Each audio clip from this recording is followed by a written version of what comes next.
Hi everyone, welcome back to my channel and welcome back to some more Elite Dangerous in VR. This time I'm going to look at the Elite Dangerous 2.2 Guardians beta and some of the improved visual settings which they've implemented for the VR in the game. Now my experiences with Elite Dangerous in VR and with Elite Dangerous in general is fairly limited. But I was totally blown away when I tried it a couple of weeks ago when I first got my Oculus Rift. Now, if I thought Elite Dangerous in VR looked good then, when I fired up the beta 2.2, well, it's taken it up a further notch in my opinion. Now there's some new graphical settings in the menu, and this does do away with having to actually use the Oculus debug tool. Now previously this tool was used to increase the pixel density, but this can all be done now within game.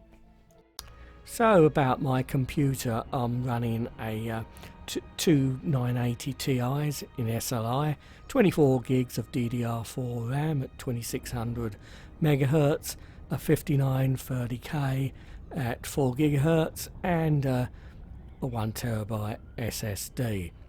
Now overall my performance was very good. Didn't notice too many slowdowns. Probably when I actually landed on a planet was the only time I had a few slowdowns, but bearing in mind that I was rendering another image on my monitor. Obviously that's the image you're seeing on your screen at the moment, so that obviously does give me a bit of a performance hit in VR, and obviously probably I had some of the settings a little bit too high, but obviously you can adjust them to your liking.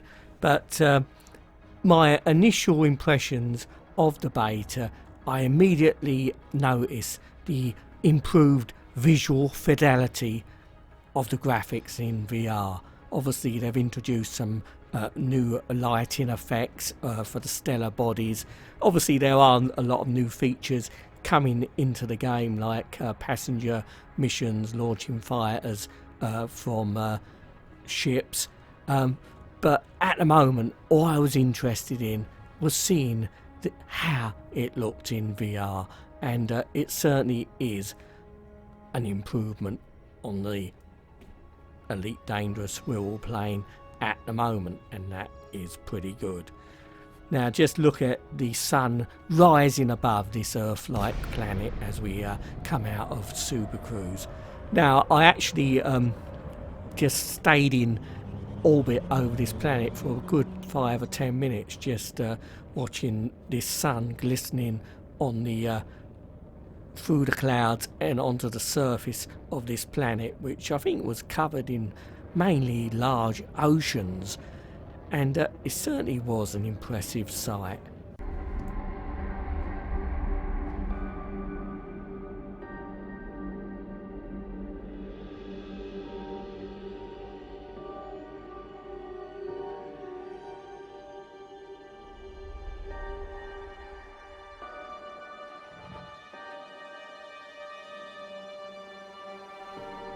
Now one thing I urge people with VR to try is going into the third person external view.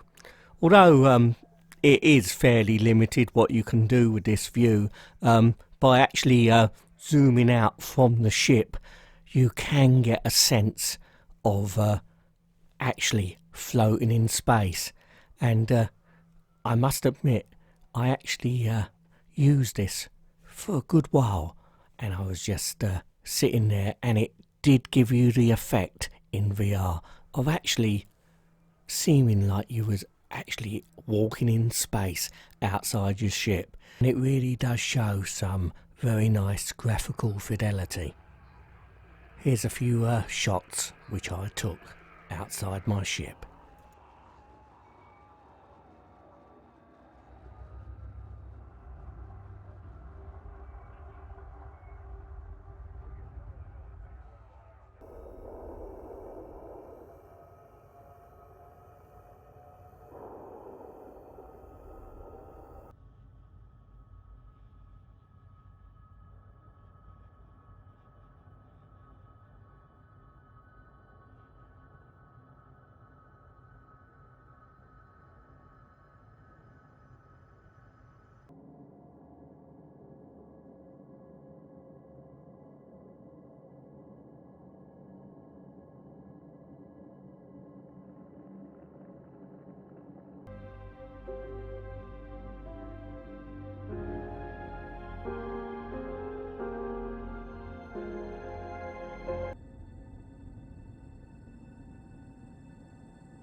Well, thank you very much for watching. Hope you enjoyed the video. Now, going forward, I shall certainly be doing more VR videos on Elite Dangerous and other games and applications in VR as well.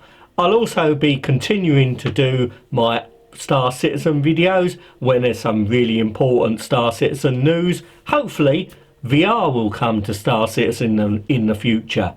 That will be absolutely awesome. But to be honest, they've got a lot to do in that game, so VR implementation will probably be at the bottom of the priorities for now.